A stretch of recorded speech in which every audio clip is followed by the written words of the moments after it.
Welcome back. This is author Sharon Hughson, your story coach.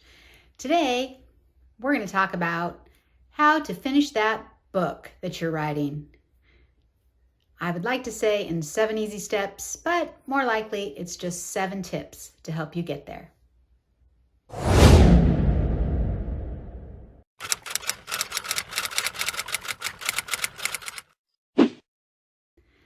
Hey, you would not be watching a channel that was called Write Your Book if you didn't want to write a book. So let's get to it. What does it take to finish a book? Well, the first thing that you need is a solid story idea.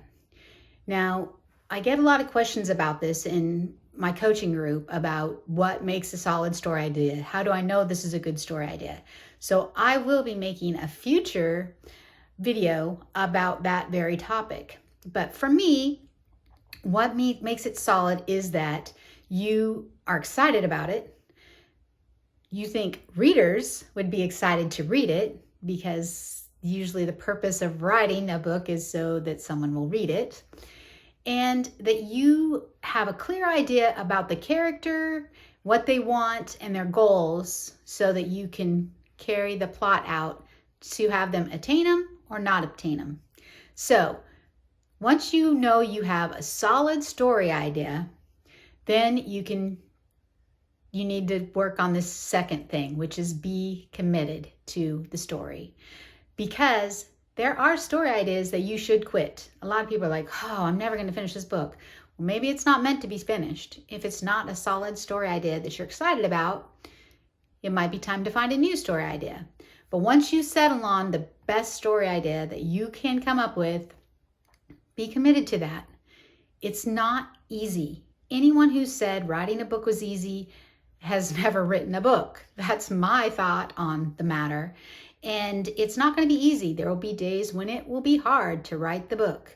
But if you are committed, I am going to finish this book. If it's the last thing I do, be committed to it. Be sold out on your idea, and that will make it easier to be committed. The third thing is to write often. I don't write every day, so I'm not one of those coaches who said, well, you should write every day, at least 100 words. I don't write every day. I write Monday through Friday for at least an hour. Most Tuesdays through Friday, I write for 2 or more hours. But I am a full-time author, writing coach, and editor, so it's part of my job to write. But for you, you need to schedule your time to write. Maybe you have a day job. You need to schedule time to write. I'm going to write every Saturday morning between 9 and 11 a.m. and nothing is going to get in the way of it. You put it on your calendar and it's non-negotiable.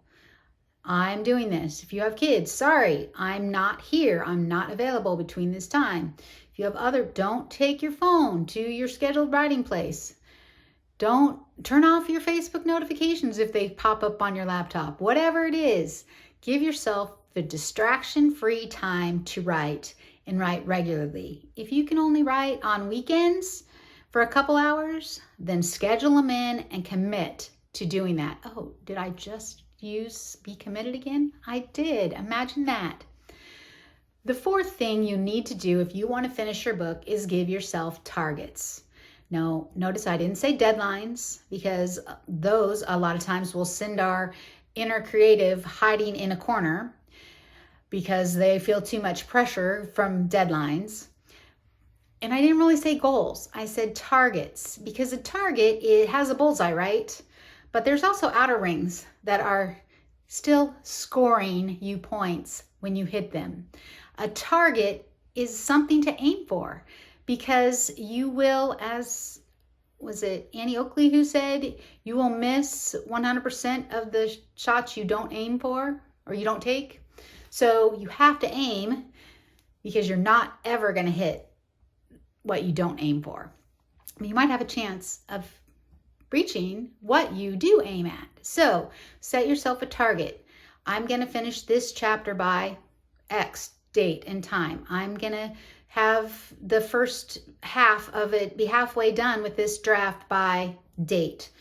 And you can figure out how to set realistic targets, because I want you to give yourself wiggle room, because this is your first project, more than likely. If it's not, you might already know how fast you write. When you know how much you can write and how long your project needs to be, you can figure about how long it's going to take you to churn out that many words. And then you can set a realistic target. So if your math tells you that in 20 weeks you can be finished with your book, set your target for 24 weeks. That way you have room to spare, so there's not a whole lot of stress at the end, and you can make the goal, because hitting the target, reaching the goal, accomplishing gives you a sense of, I can do this, so that you will keep on and you'll do it for the next book, or most likely you will do it for the rewriting, revising, editing phase of getting this book ready to ship. Oh wait, you didn't realize it took that much effort? That's a later video as well. So I've got 3 more steps. Step 5 or tip 5 is skip ahead. If you get bogged down and you show up at your page and you're like, I don't know what happens next, and you stare at the blinking cursor. Do cursors blink anymore? I think mine kind of does. Anyway, you stare at the little red line where you're supposed to be typing and have no clue. Ask yourself, what is the next thing I know needs to happen in this story? And write it. I know. It's a crazy thought, isn't it? I was a linear writer for the longest time, probably the first 3 novels I wrote and several novellas. And then I got stuck, and I saw this advice somewhere. I'm not even sure where. And I said, okay, well, I guess I can try that. And you know what happened when I went back and reread? It was a novella that I was working on for Sweet Promise Press at that time. I went back and I read and I went, oh, okay, there really isn't any reason that I need to fill in those 3 weeks of time with anything, because nothing important to my story happened during that time. So instead, I can just put 3 weeks later, blah, blah, blah, after 3 weeks of hard work, blah, blah, blah, whatever, some little thing that grounds your reader in the fact that some time has passed here and now this is what your character's up to.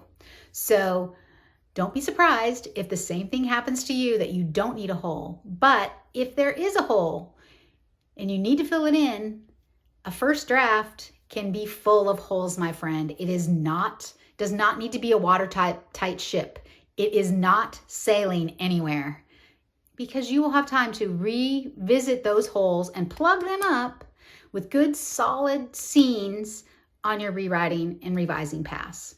So don't get bogged down on, I have to write the next thing. I don't know what happens, right? The next thing you do know that happens, even if it's a long time in the future.